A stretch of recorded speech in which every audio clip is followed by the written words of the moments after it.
9వ అధ్యాయం మొదటి వచనం నుండి 7 వచనాలు చదువుకుందాం. మొదటి నిబంధనకైతే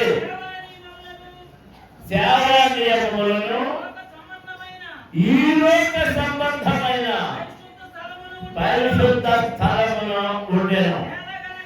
ఎలాగనగా మొదట ఒక గుడారం ఏర్పరచబడెను, అందులో దీప స్తంభమును బల్లయు దాని మీద ఉంచబడిన రొట్టెలను ఉండెను.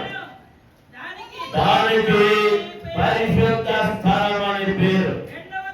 రెండవ తెరకు ఆవల అతి పరిశుద్ధ స్థలమును గుడారం ఉండెను. అందులో సువర్ణ ధూపార్తియు అంతరను బంగారు రేకులతో తాపబడిన నిబంధన మందసములు ఉండెను. ఆ మందసములు మన్నాగల బంగారు పాత్రలు, చిగురించిన హరుడు చెరుగర్రలు, నిబంధన పలుకలను ఉండెను.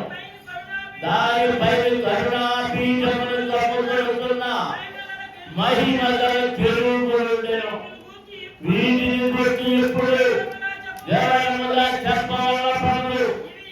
ఈమె ఎలాగూ ఏర్పరచబడినప్పుడు యాజకులు సేవ చేయుచు నిత్యమును ఈ మొదటి గుడారములోకి వెళ్ళుగానే సంవత్సరములకు ఒక్కసారి మాత్రమే ప్రధాన యాజకుడు ఒక్కడే రక్తము పట్టుకొని రెండవ గుడారములోకి ప్రవేశించును.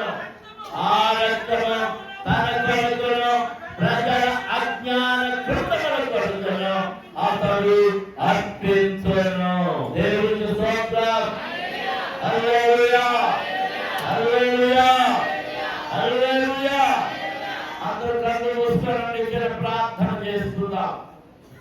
అందరూ దేవుని దగ్గర అడగండి, ప్రభువా ఈరోజు నీ వర్తమానము ద్వారా నాతో మాట్లాడు, నీ దాసుని మార్గపరచు, నీ వాక్యము చేత నన్ను సంధించు అని ప్రభువుని అడగండి. స్తోత్రం. హల్లెలూయా, హల్లెలూయా, హల్లెలూయా, హల్లెలూయా, హల్లెలూయా, హల్లెలూయా.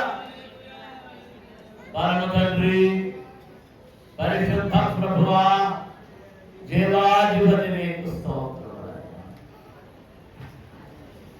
నీ మహాకృప